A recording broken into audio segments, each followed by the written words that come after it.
तो दूसरी डिमांड आई थी banking of roads,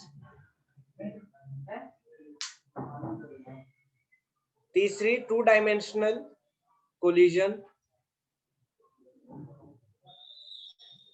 fourth demand आई थी ये सर्कुलर मोशन। और कुछ टॉपिक जल्दी जल्दी बताओ। एक एंगल ऑफ रिपोज आया था, एंगल ऑफ रिपोज। तीसरा आया था sliding of body on incline plane.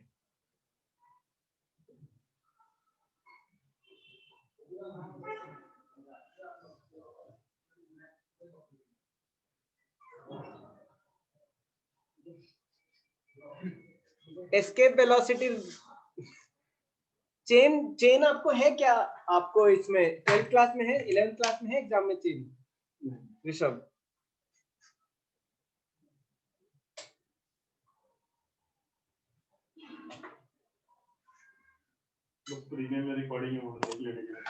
नहीं तो आप रिकॉर्डिंग भी देख सकते हो, अगर आपको है तो बताओ, पढ़ाने में कोई प्रॉब्लम नहीं है।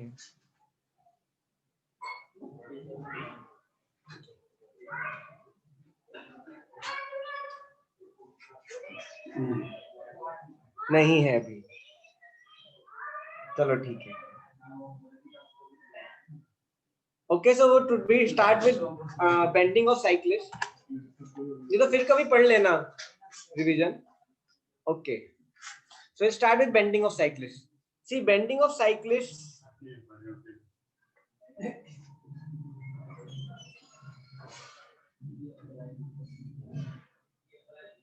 see whenever a cyclist is taking a turn, देखो साइक्लिस्ट जब टर्न लेता है, suppose there is a cyclist who is on a cycle, okay. Sir कौन चैप्टर में से कर रहे हैं? ये लॉज ऑफ मोशन, आज लॉज ऑफ मोशन वो खत्म कर देंगे हम। लॉज ऑफ मोशन है, थोड़ा अच्छा फिगर बनाया तो, राइट। सपोज ये साइक्लिस्ट है, see when he is taking the turn, so इसकी प्रॉब्लम क्या होती है? there is a need of centripetal force, देखो जब साइकिल टर्न ले रही है, suppose this is a turning road, cycle turn ले रही है, see to take turn, I already told, जब भी ऑब्जेक्ट सर्कुलर पाथ में रहता है वो बाहर की तरफ दिखता है, is thrown outside, right? So to avoid it, to counter it, he has to apply some force inside. अब देखो जब साइकिल स्ट्रेट है तो there is one force acting which is friction, but friction के साथ प्रॉब्लम क्या है? Friction cannot provide just only friction, इसको सेंट्रीपिटल फोर्स बोलते हैं, राइट, जो अंदर की तरफ लगते हैं।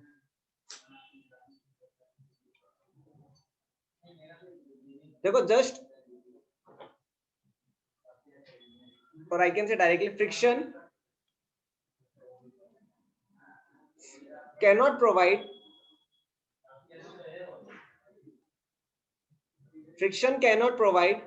necessary,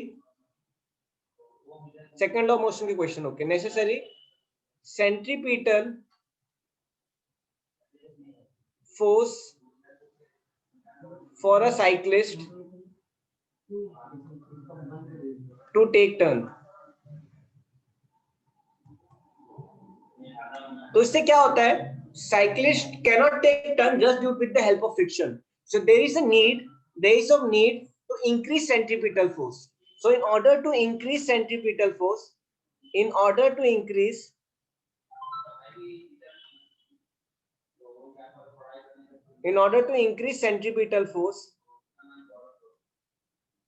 to increase centripetal force, what cyclist does? Cyclist bend.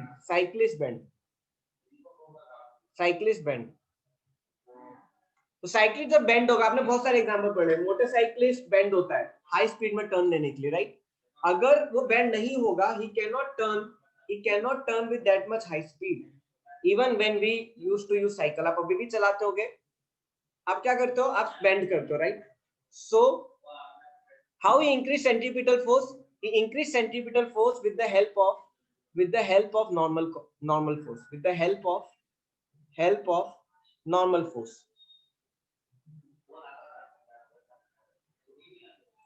और अच्छे से बताए तो it is cos component of normal force. बहुत छोटा डेरिवेशन है। नॉर्मल फोर्स का कॉस कंपोनेंट लगा दो, नॉर्मल फोर्स का कॉस कंपोनेंट। अब देखो इस साइक्लिस्ट को हमने बेंड किया, सपोज ये साइक्लिस्ट इसको हमने बेंड कर दिया, suppose we bend this cyclist, ठीक है, साइकिल को हमने बेंड कर दिया, ठीक है, ये सड़क है। अब देखो साइकिल पे क्या एक्ट करेगा, mg नीचे एक्ट करेगा, mg इज एक्टिंग डाउनवर्ड्स। सी अब जो नॉर्मल कंपोनेंट है, जो नॉर्मल कंपोनेंट है वो कैसे एक्ट करेगा, it acts like this with some angle. देखो साइकिल ने बेंड किया with the angle of theta, with the angle theta. अब देखो ये एंगल, ये भी थीटा ही रहेगा। अब देखो to turn a cycle we need a centripetal force, so to provide centripetal force which is equal to mv square by r, which is a centripetal force which I need to provide inside, क्या बनेगा centripetal force, n cos n sin theta. Oh sorry, this is sine component, this is a with the help of sine component, sorry sine component. देखो sign component is becoming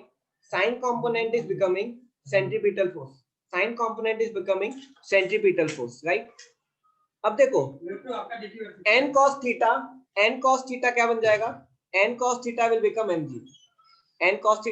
mg, ये 1 है ये 2 है। अब मैं इन दोनों को डिवाइड कर दूंगा, मैंने कुछ नहीं किया, फ्री बॉडी डायग्राम बनाया। देखो साइक्लिस्ट का फ्री बॉडी डायग्राम क्या है, ये n है, ये मेरा थीटा है, ये नीचे mg लग रहा है, ठीक है। तो n cos थीटा mg हो गया और n sin थीटा क्या हो जाएगा, सेंट्रीपिटल फोर्स, ठीक है।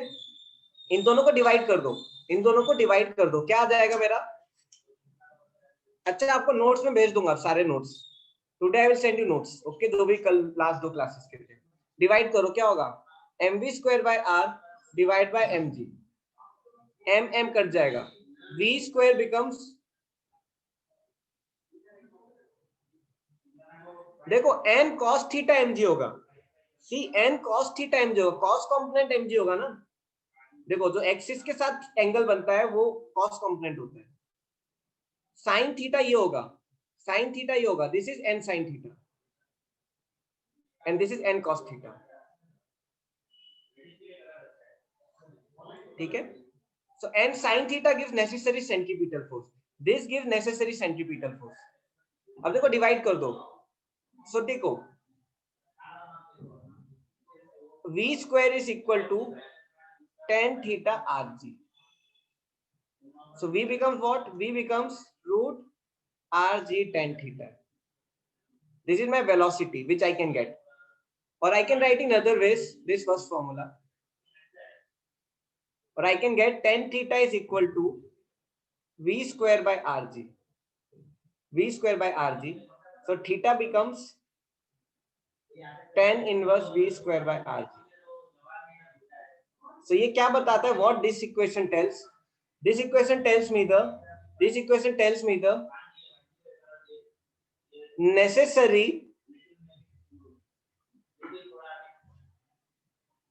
bending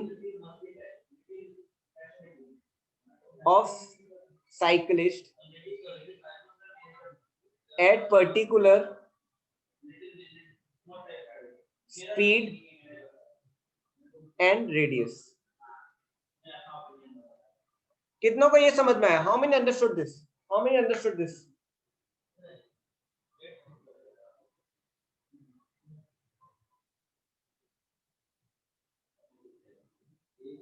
आया समझ में,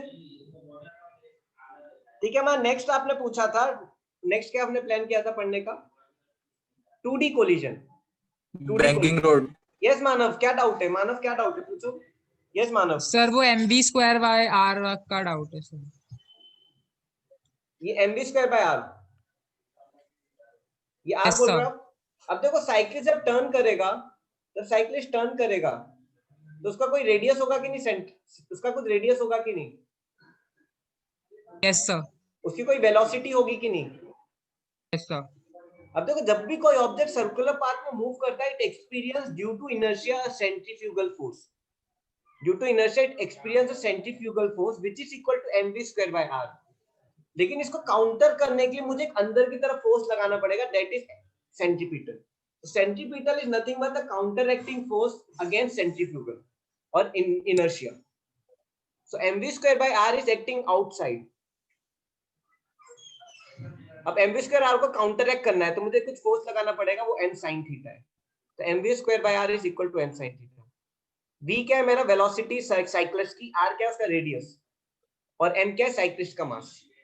अब आया समझ में? Yes. सर बैंकिंग रोड करा दो ना एक बार। ठीक है, पहले बैंकिंग कर देते हैं। अब ठीक है, बैंकिंग रोड में क्या होता है, देखो कार को अगर सेम चीज, अगर देखो कार में सिर्फ स्ट्रेट है, अगर कार में सिर्फ स्ट्रेट चल रही है, only straight, suppose is my car,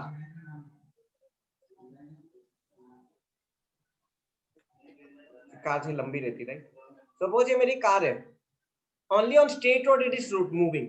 अगर सिर्फ स्ट्रेट रोड में तो क्या होगा, इस पे एक फोर्स लगेगा बाहर, सपोज ये रेडियस आर है,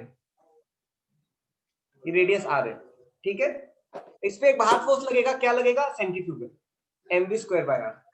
mv²r को बाय r को काउंटरएक्ट क्या करेगा, friction, which is equal to USN। और इस केस में n क्या हो जाएगा, mv²r is equal to USmg। mm cut जाएगा, v is equal to what, under root USRg। अब देखो इसमें प्रॉब्लम क्या है, पहली ये मैक्सिमम वेलोसिटी है।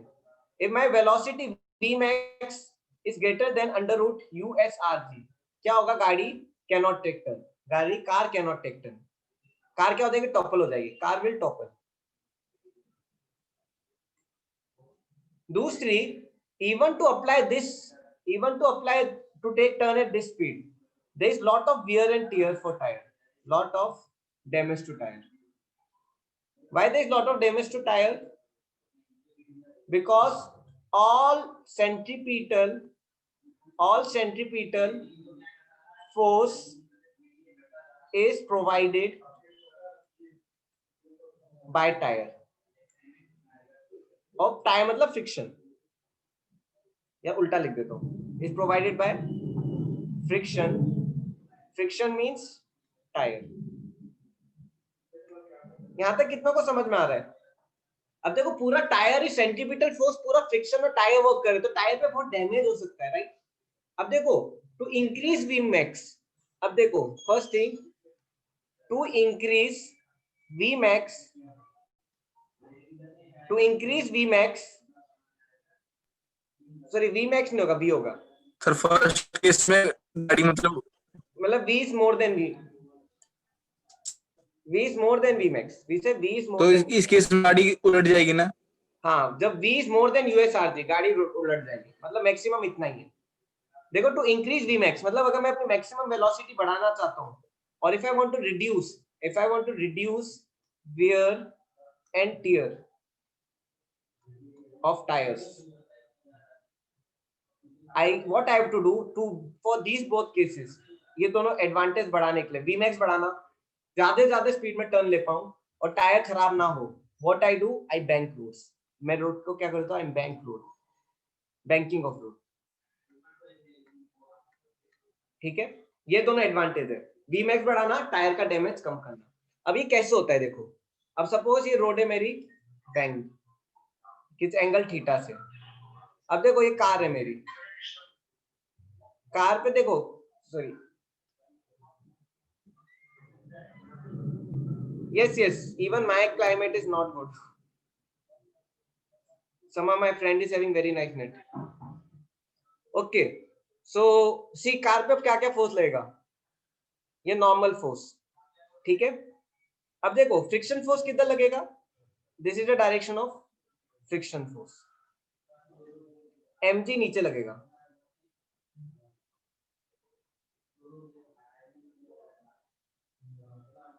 सेंट्रीफ्यूगल बाहर लगेगा, गाड़ी टर्न ले रही है, गाड़ी की स्पीड भी होगी, गाड़ी का कुछ रेडियस r होगा, I take different color for this.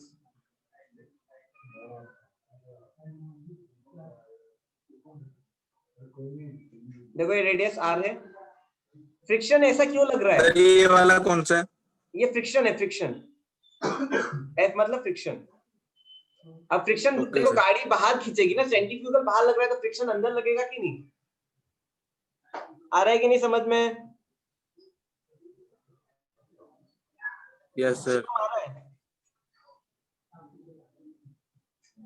Yes sir. तो ठीक है. अब देखो यहाँ पे क्या लगेगा, mv²/r सेंट्रीफ्यूगल. अब देखो गाड़ी की, सर बोलो. सर ये जो mg है इसे वर्टिकली डाउनवर्ड है, तो फिर ये r की तरफ क्यों जा रहा है? mg डाउनवर्ड ओनली ना. सर वो आपने आरो बनाया ना उधर पे r की तरफ. वो मैंने, शिवम अपना एरो हटाओ. हाँ ठीक है.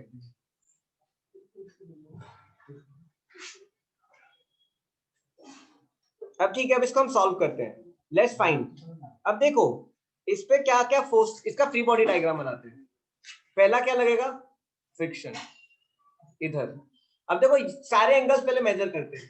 See this angle is also theta and normal is also making theta, क्योंकि बेंड हो गया तो दोनों थीटा थीटा हो गया. तो मैं डायरेक्टली फ्री बॉडी डायग्राम बना दे रहा हूं. n cos theta n sin theta पे रिप्लेस कर दूंगा. देखो ये क्या हो जाएगा मेरा, n cos थीटा, ये क्या हो जाएगा मेरा, n sin थीटा. वैसे फ्रिक्शन का ये पार्ट क्या लगेगा, यहाँ पे क्या लगेगा, f cos थीटा, और नीचे नीचे क्या लगेगा, f sin थीटा, और नीचे एक और फोर्स लगेगा mg. अब देखो ऑपोजिट क्या लग रहा है, सेंट्रीफ्यूगल इनर्शिया की वजह से. अब देखो n sin theta plus f cos theta इसको काउंटरएक्ट करेगा. अब देखो if you carefully observe, first चीज क्या हो रही है, now my centripetal force is not only due to friction, my centripetal force is also due to normal force. So what happens, normal force adds, और normal force acts as a centripetal force with friction. Friction के साथ normal force ये देखो f sin theta. इससे क्या होता है, it reduces wear and tear of tire. कितनों को यहां तक समझ में आया? How many understood this? मानव यहां तक आया? शिवम, हर्षल, कल्पना, अन्वयी, महक, यहां तक आया? भक्ति. अब ठीक है, अब ये फॉर्म, अब Vmax निकालते हैं. चलो Vmax निकालते हैं. अब देखो पहले हम बैलेंस कर लेते हैं. देखो n cos theta is equal to f sin theta plus mg. ठीक है. अब मैं देखो mg लिखूंगा, mg is equal to n cos theta minus f sin theta. Is raining. ठीक है. mg इज इक्वल टू, देखो f को क्या लिख सकता हूं, n cos theta minus us n sin theta. Right, I can do like this. ये क्या हो गया, फर्स्ट इक्वेशन. अब मैं दूसरी इक्वेशन लिखता हूं, mv²/r is equal to n sin theta plus f cos theta. f n sin theta plus f क्या हो जाएगा, us n cos theta. f को us n लिख सकते हैं. अब देखो us को ले रहा हूं क्योंकि स्टैटिक फ्रिक्शन है, काइनेटिक नहीं है. ऑब्जेक्ट रेस्ट पे है ना, क्या है ये, स्टैटिक फ्रिक्शन है. अब ये 2 हो गया. डिवाइड कर दो, divide 1/2. I am dividing both, और डिवाइड 2/1. डिवाइड 2/2/1 ले लो. स्टूडेंट मेरे कपड़े भीग रहे हैं, मैं 1 मिनट में आऊं क्या कपड़े उठा के? 1 मिनट लगेगा. Are you comfortable? Sir previous slide दिखा दो बस. ठीक है, यस प्रीवियस सर, दिखाया. प्रीवियस. ठीक है, मैं 1 मिनट में आ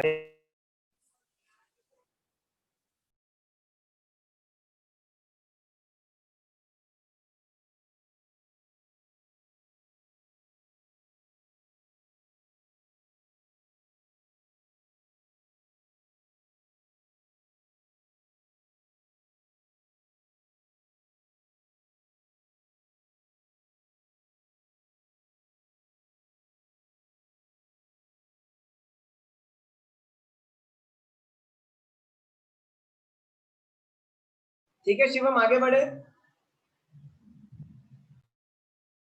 yes sir.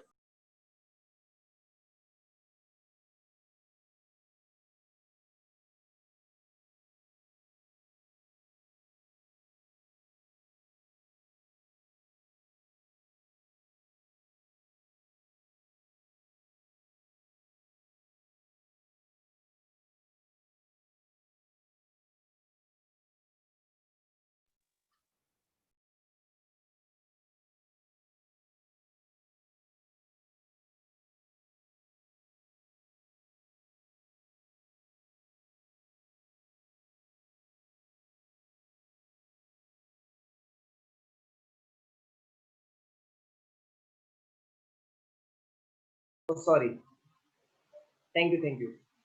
Sign theta plus US cos theta upon cos theta minus US sine theta. यहां तक आया, मैंने कुछ नहीं किया, डिवाइड किया, कट गया, सारे एन कट गए, तो V square by R G आ गया equal to sine theta plus US cos theta upon cos theta minus US sine theta. अब देखो पूरे को डिवाइड कर दो किससे, कॉस से, divide by cos, numerator and denominator, divide by cos, divide by cos, divide numerator and denominator by cos. तो क्या हो जाएगा, v square by R g is equal to tan theta plus US upon 1 minus US tan theta. अब देखो v is equal to under root R g US plus tan theta upon 1 minus US tan theta. ये मेरा v max आ गया। This is the way of getting maximum velocity. कितनों को आया समझ में? How sir many previous slide दिखाना 2 minute. How many understood this? This is the way of getting maximum velocity. तो देखो मेरे को दोनों आ गया, मुझे क्या मिल गया, maximum velocity, and this is more than normal v max. See this Vmax of banking, this Vmax of banking is more than Vmax of plain road, और नॉर्मल प्लेन रोड लिख सकते हैं। मतलब सपोज ये 20 है तो ये 70 हो जाएगा, इतना फर्क पड़ जाता है, लॉट ऑफ। यहाँ तक क्लियर है? तो Vmax ऑफ बैंक, तो मुझे वेलोसिटी भी बढ़ गया और मेरा वियर एंड टियर भी कम हो गया। देखो मेरा वियर एंड टियर भी कम हो गया, दोनों एडवांटेज मिल गए। ओके, अब नेक्स्ट चीज क्या करते हैं, what should be the maximum value of theta, what should be the maximum value of banking angle, what should be the maximum value of banking angle, what must be the maximum value of theta। कितना ज्यादा bank करूं, maximum में कितना bank, ऐसा थोड़ी कि 90 degree करके गाड़ी चला दी या फिर इतना करके गाड़ी चला दी, कुछ तो मैक्सिमम थीटा कि सबसे ज्यादा मुझे वेलोसिटी में फायदा हो। What will be the maximum value of theta, और we can say what should be theta for maximum velocity, what should be theta for maximum velocity। अब देखो फॉर्मूला क्या है, what is formula, v max is equal to under root R g US plus tan theta upon 1 minus US tan theta. अब देखो अगर मैं denominator को zero कर दूं तो वेलोसिटी मैक्स इंफिनिटी हो जाएगी, अप्रोक्सीमेटली इंफिनिटी हो जाएगी। So what I do, 1 minus US tan theta is equal to zero. तो देखो 1 is equal to US tan theta, 1 minus US is equal to tan theta. अब देखो US can be maximum 1, US maximum क्या हो सकता है 1। देखो कोई भी फ्रिक्शन का कोफिशिएंट 1 से ज्यादा नहीं होता, so 1 by 1 is equal to tan theta, so tan theta is equal to 1, theta is equal to 45 degree, so this we can say maximum value of theta, maximum value of theta, or this only will give maximum Vmax। कितनों को आया समझ में ये?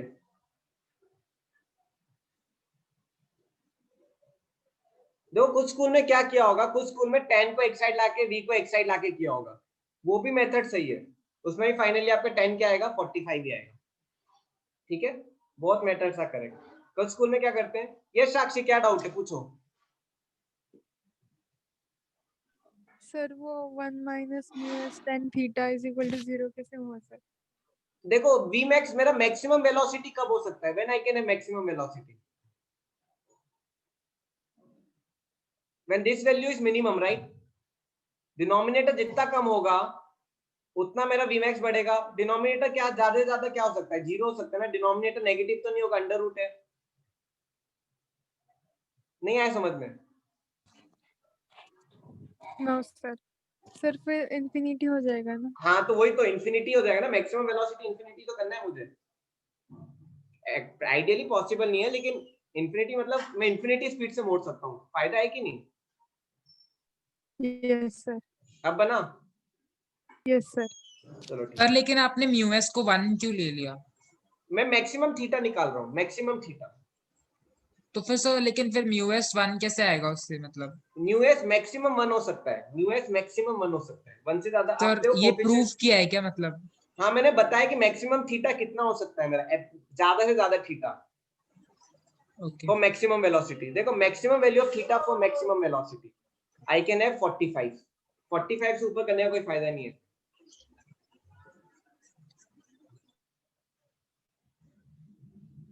देखो minimum theta का कुछ ऐसा केस नहीं है क्या वेदांत आपके सिलेबस में? मैं ख्याल से इतना ही आपको इतना ही पढ़ाया होगा, है ना मानव, इतना ही पढ़ाया है यस सर। 45। ओके चलो नेक्स्ट चीज क्या थी, व्हाट वाज नेक्स्ट चीज? ओके कोलिजन, राइट, इन 2 डायमेंशन। देखो इसमें आपको सिर्फ कॉन्सेप्ट आएगा क्या होता है। देखो सपोज एक ऑब्जेक्ट था, ठीक है, इसका मास m1 है, इसका वेलोसिटी v1 है। ये दूसरा ऑब्जेक्ट है, इसका मास m2 है, इनिशियल वेलोसिटी u1 होगा, right. m1 u1 m2 u2। Suppose ये मूव कर रहे हैं x एक्सिस पे, I am just giving you one hint, ये x एक्सिस पे मूव कर रहे हैं, ये कोलाइड हुए, कोलाइड होके क्या हो जाएंगे, कोलाइड होके सपोज ये ऐसे चले गए m1 θ1 θ2 से, θ1 से और ये θ2 से, ये हो गया m1 चला गया, m1 goes with v1 velocity, m2 goes with v2 velocity. अब देखो इस टाइप में कैसे, देखो इसमें भी वही लगेगा, कंजर्वेशन ऑफ मोमेंटम इसमें भी लगेगा। This also works on the principle of conservation of momentum. अब देखो मोमेंटम कैसे कंजर्व करेंगे। देखो इनिशियल मोमेंटम एक्स एक्सिस में, इनिशियल मोमेंटम एक्स एक्सिस में, initial momentum should be equal to total final momentum. वैसे वाई एक्सिस में भी आप लगाओ, इनिशियल मोमेंटम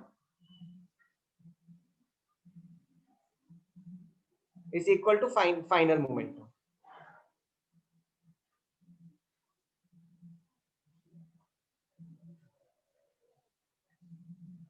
कितनों को यहां तक आ रहा है समझ में, यहां तक आ रहा है? अब देखो एक्स एक्सिस में इनिशियल मोमेंटम निकालते हो, एक्स एक्सिस में देखो अब दोनों ऑब्जेक्ट सपोज राइट साइड में जा रहे हैं, I am just giving you hint.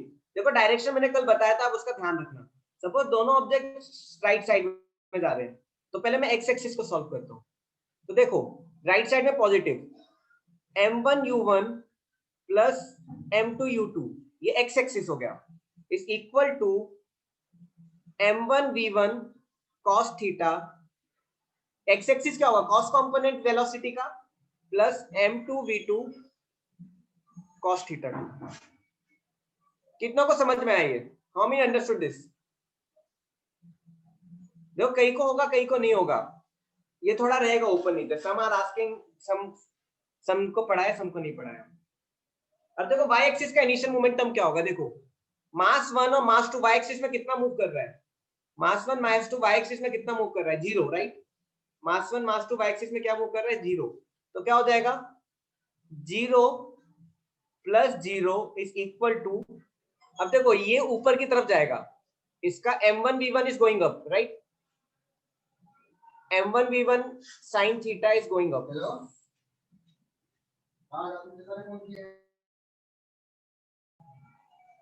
और देखो m1 m2 v2 sin theta two नीचे एक्ट करेगा। अब देखो जो नीचे एक्ट कर रहा है उसको नेगेटिव लेते हैं, जो ऊपर एक्ट कर रहा है उसको पॉजिटिव। क्यों? पॉजिटिव y एक्सिस में।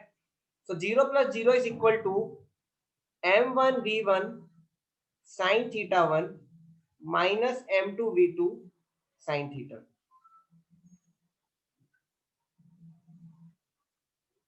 कितनों का है समझ में? किस किस को है ये सिलेबस में? How many of you have this in syllabus? है? वेदांत आया समझ में?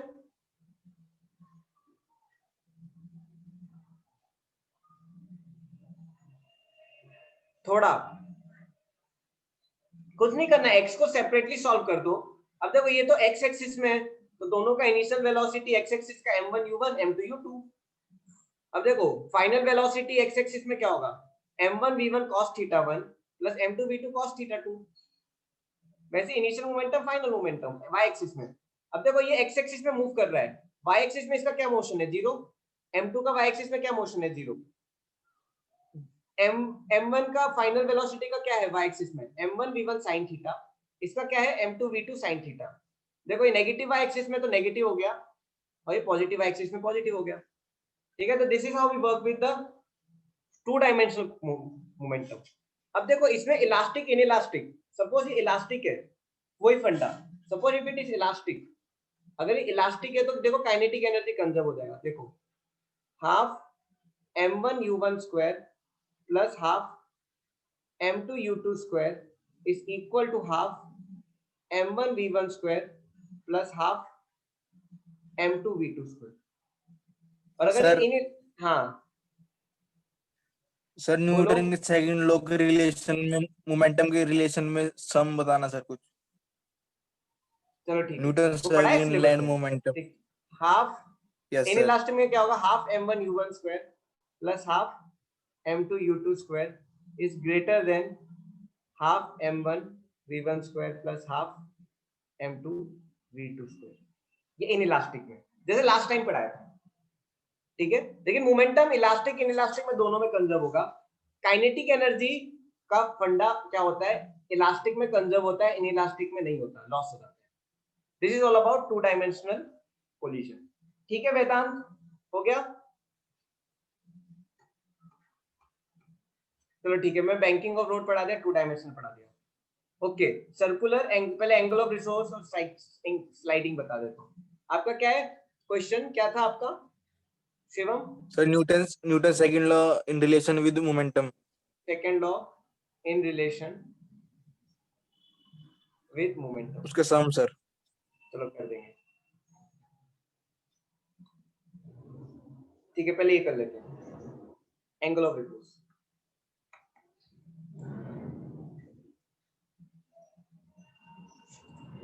देखो it is the maximum angle of inclination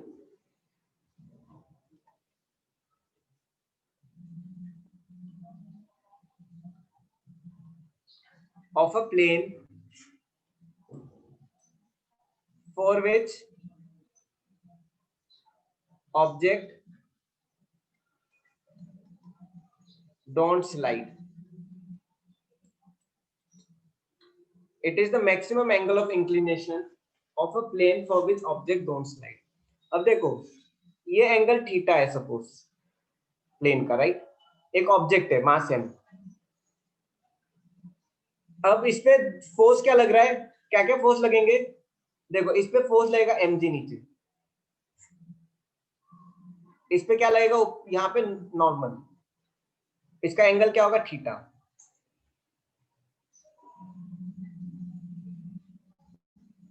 sorry, इस पर लगाने की जरूरत नहीं है, इधर लगाओ। mg का एंगल क्या है? थीटा। और इधर क्या लगेगा? ऑपोजिट फोर्स लगेगा, फ्रिक्शन। फ्रिक्शन। टोटल इसका फ्री बॉडी डायग्राम कैसा है? ये n है, ये फ्रिक्शन है, ठीक है? ये mg है नीचे, और ये एंगल क्या है मेरा? थीटा। अब देखो mg का कॉस और साइन कंपोनेंट कर दो, mg का cos और sin कंपोनेंट कर दो, तो कैसे हो जाएगा, ये n हो जाएगा, ये f हो जाएगा, ये हो जाएगा mg cos थीटा, ये हो जाएगा mg sin थीटा। अब देखो, normal is always equal to mg cos theta, n is always equal to mg cos theta,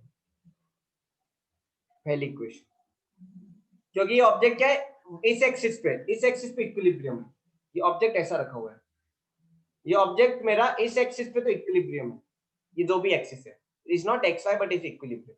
यहां तक कितनों को आ रहा है समझ में, how many understood till here?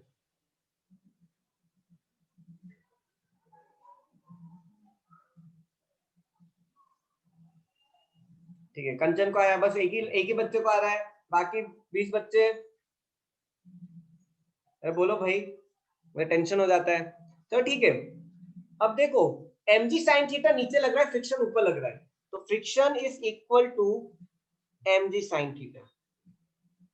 अब देखो कल मैंने बताया था फ्रिक्शन की मैक्सिमम वैल्यू क्या हो सकती है, what is the maximum value of friction when it becomes limiting. Maximum friction क्या होता है, लिमिटिंग फ्रिक्शन, मतलब maximum limit of tolerance, like limiting friction. Limiting friction की मैक्सिमम वैल्यू क्या होगी, USN,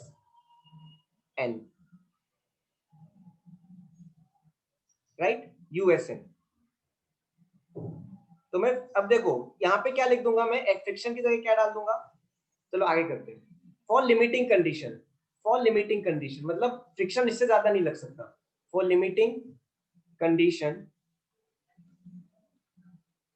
my friction becomes USN which is equal to mg sin theta। ये क्या है मेरा सेकेंड इक्वेशन, थर्ड इक्वेशन ले लो, और मेरी फर्स्ट इक्वेशन को मैं वापस लिख रहा हूं, n is equal to mg cos theta। इन दोनों को डिवाइड कर दो,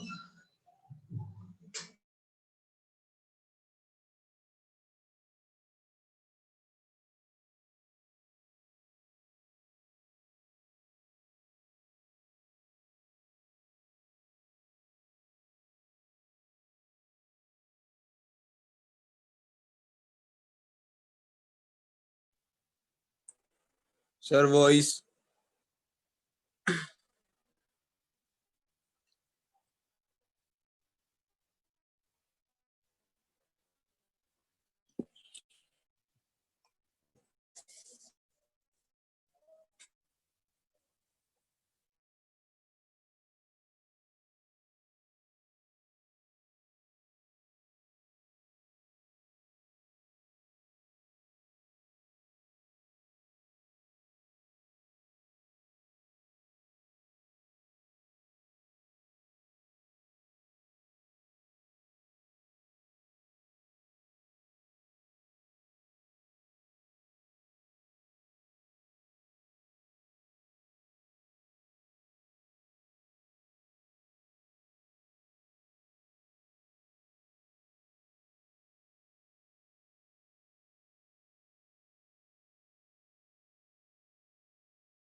स्टूडेंट आवाज आ रही है मेरी? Prateek can you make me host?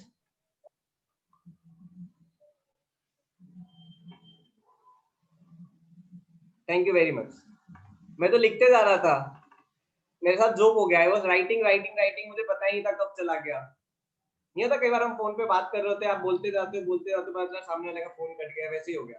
मैं लिखे जा रहा हूँ बाद में पता चला नेट ही चला गया। अब क्या आपने कहां तक सुना था?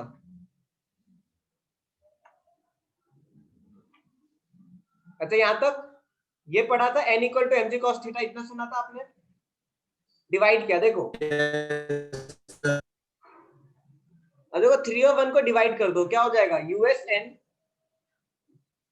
USN upon n is equal to mg sin theta upon mg cos theta. mg n cut गया, US is equal to tan theta, मतलब US मेरा tan थीटा हो गया। So what is the conclusion, what is the conclusion? Conclusion क्या है, when friction, when coefficient of friction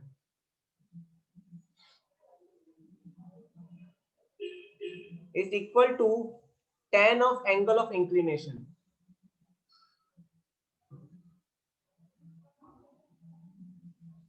then object is balanced. एक question से समझ में आ जाएगा, ठीक है। सपोज देखो ये थीटा है, ये ऑब्जेक्ट है। सपोज न्यूटन सेकंड लॉ में से क्या? हाँ क्या न्यूटन सेकंड लॉ में से क्या है? सर हाँ, ये Newton Newton second second law चल रहा है, ये सब सेकंड लॉ है, बेंडिंग ऑफ साइक्लिस्ट, ये सब सेकंड लॉ है। देखो first law second law related है। देखो तो बैलेंस फोर्स रहता है तो फर्स्ट लॉ, अनबैलेंस फोर्स तो सेकंड लॉ, ठीक है। अब देखो suppose a question is if coefficient of static friction between surface 1 and 2 is 1/√3, then find angle of repose. Or I can also, this question can also be asked as, or find maximum angle of inclination between surface 1 and 2. ऐसे type आता है question. तो देखो अब ये कैसे करेंगे, बहुत इजी है। देखो tan theta should be equal to US, तो tan theta should be equal to 1/√3। Theta क्या होगा 60 डिग्री, सॉरी 30 डिग्री। आया समझ में? थीटा क्या होगा 30 डिग्री। देखो if tan theta is more than US, object will slide. If tan theta is less than US, object will not slide. If tan theta is equal to US, it is a limiting condition, मतलब इससे ज्यादा झेल नहीं पाएगा, this is limiting condition. It cannot tolerate more than this. इससे थोड़ा भी ऊपर 1 डिग्री का 1 पॉइंट भी बढ़ गया, स्लाइड हो जाएगा, ठीक है। क्लियर? तो हमने क्या पढ़ लिया, एंगल ऑफ रिपोज पढ़ लिया। अब ठीक है स्लाइडिंग पढ़ते हैं, कब ऑब्जेक्ट स्लाइड होता है। देखो ऑब्जेक्ट स्लाइड होता है उसका भी क्वेश्चन आता है, ठीक है। Find the velocity of sliding body, velocity of sliding body, मतलब इसमें क्या हो रहा है मेरा, tan theta is more than US, tan theta is more than US, इसलिए ऑब्जेक्ट क्या हो रहा है मेरा, स्लाइड हो रहा है। अब देखो सपोज ये एक एंगल ऑफ इंक्लिनेशन है थीटा, ये दो सरफेस है, सेम चीज लगेगी, यहाँ पे n लगेगा, नीचे क्या लगेगा mg, इधर क्या लगेगा उल्टी तरफ फ्रिक्शन, और एंगल क्या निकालेंगे, एंगल निकालते, तो ये एंगल क्या है मेरा थीटा mg का। अब मैं फटाफट फ्री बॉडी डायग्राम बना दे रहा हूँ, ये n होगा, ये क्या होगा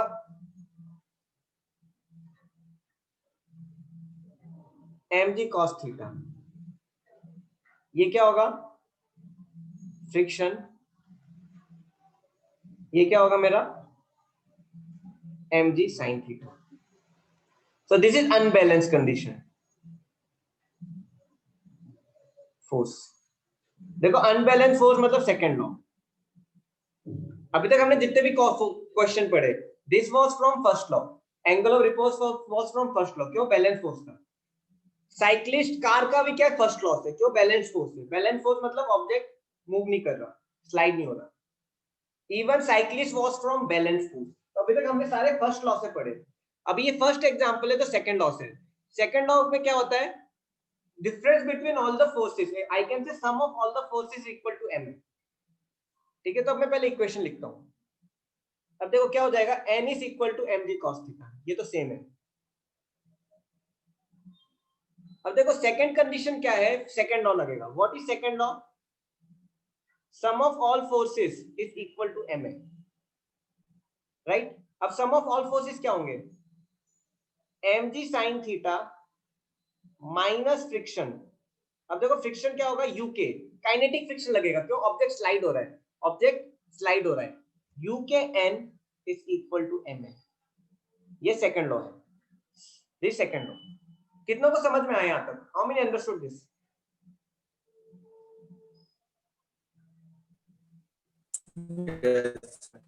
ठीक है, सेकंड लॉ है। अब देखिए, अब मैं क्या करता सर हूँ, प्रोजेक्टाइल भी गिराओगे क्या? प्रोजेक्टाइल देखो नेक्स्ट 2 दिन में काइनेमेटिक्स ही पढ़ाऊंगा, मोस्टली नेक्स्ट 2 दिन में काइनेमेटिक्स पे टाइम दूंगा। प्रोजेक्टाइल सर्कुलर मुझे लग रहा है आज हो नहीं पाएगा, कल कर देंगे, ज्यादा टाइम नहीं लगेगा। ठीक है, यहां तक हो गया। अब इसको क्या करते हैं, अब हम सॉल्व करते हैं। देखो mg sin theta minus u k n is equal to ma, find acceleration होगा सर। अब मैं n की वैल्यू 1 से डाल दूंगा, n की वैल्यू 1 से डाल दूंगा, क्या हो जाएगा? mg sin थीटा माइनस क्या हो जाएगा? u k mg cos theta, u k mg cos theta is equal to ma। देखो a काट दो, a काट दो, a कट गया, g sin theta minus u k g cos theta is equal to a. This is the acceleration of sliding body.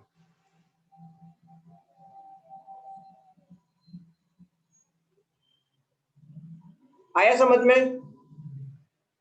Shivam, Vedanta, Manav, Kalpana, Kanchan, Mahak, sir ये last क्या क्या क्या? ये कैसे हुआ? अरे कुछ नहीं किया, n की वैल्यू क्या थी? What was the value of n?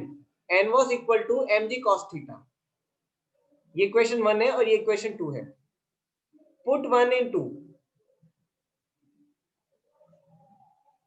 n की वैल्यू पुट कर दी, n की वैल्यू यहां से उठा के पुट कर दी, सारे n काट दो, g sin theta minus u k g cos theta equal to n। Forces are unbalanced, इसलिए तो a निकल रहा है। फोर्सेस बैलेंस्ड होंगे तो a नहीं निकलता, that's I have written a। ठीक है, सर ये क्वेश्चन बनाने का कोई मेथड है क्या अलग? नहीं और कोई मेथड नहीं है।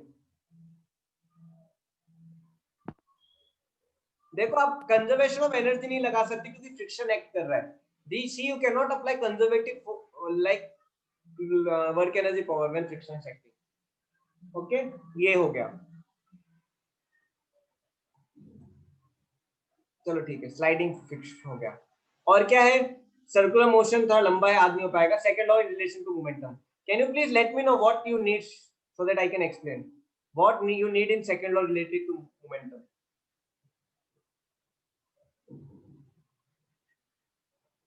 सर इसमें इक्वेशन बनती है, मतलब ये जो दो मास को मीट करते हैं वो वाली, उसको मतलब ऐसे आते हैं। देखो कंजर्वेशन मोमेंटम तो मैंने बता दिया है, मुझे समझ नहीं आ रहा क्या पूछ रहे हो। 5 मिनट बचे, जल्दी बताओ।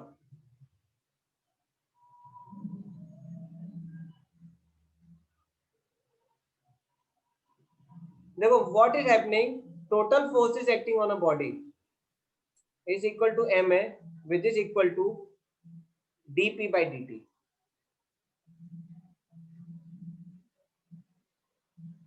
प्रोजेक्टाइल में कल पढ़ाऊंगा, ठीक है? फिर मैं तो सर्कुलर पढ़ा देता हूँ, और अब आप मुझे फोटो भेज देना शिवम, ठीक है? कल कंप्लीट कर दूंगा, चलेगा?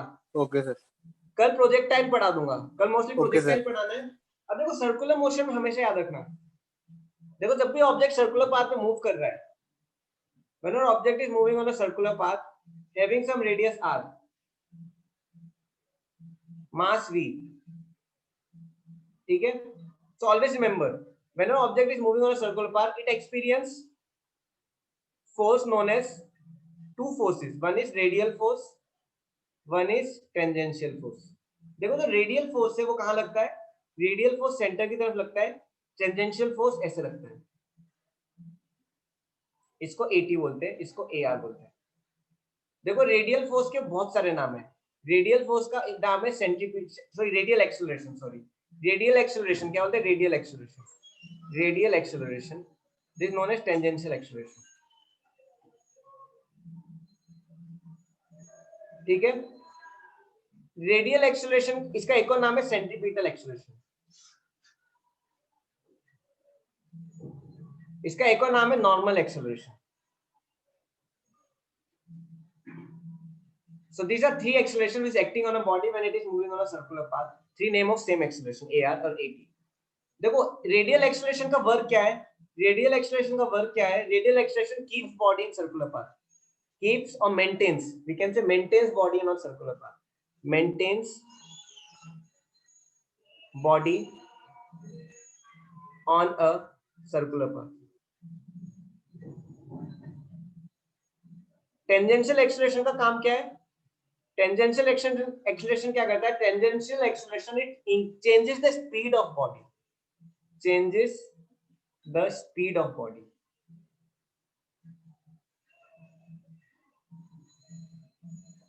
On a circular path. देखो always remember AT is always perpendicular to AR because it is acting along the tangent, it is acting along the tangent, it is acting along the radius, and tangent and radius हमेशा एक दूसरे के perpendicular होते हैं। तो radial acceleration maintains the body on a circular path, sorry हाँ, and tangential acceleration changes the speed। See radial acceleration कभी speed change नहीं करता, it just maintains the body in a circular path। अब देखो when we talk about uniform circular motion, when we talk about uniform circular motion, अब देखो दो case होते हैं, एक यूनिफॉर्म सर्कुलर मोशन,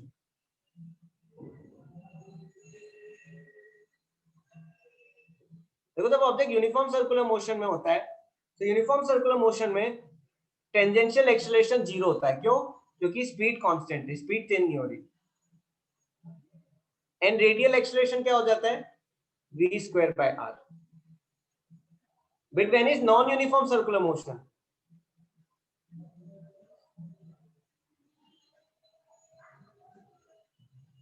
तो क्या होगा? AT will not be equal to 0 and neither A and AR will be equal to 0. So इस केस में total acceleration becomes AR itself. इसमें total acceleration becomes under root of AT² plus AR². So this is something about circular motion. अब देखो circular motion में एक और चीज याद रखना, an object in circular motion, speed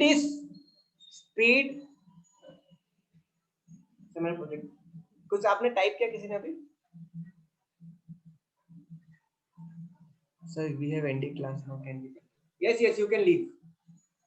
Okay, we end here. We'll continue tomorrow. Yes, we'll continue tomorrow. Thank you, sir. Thank you very much.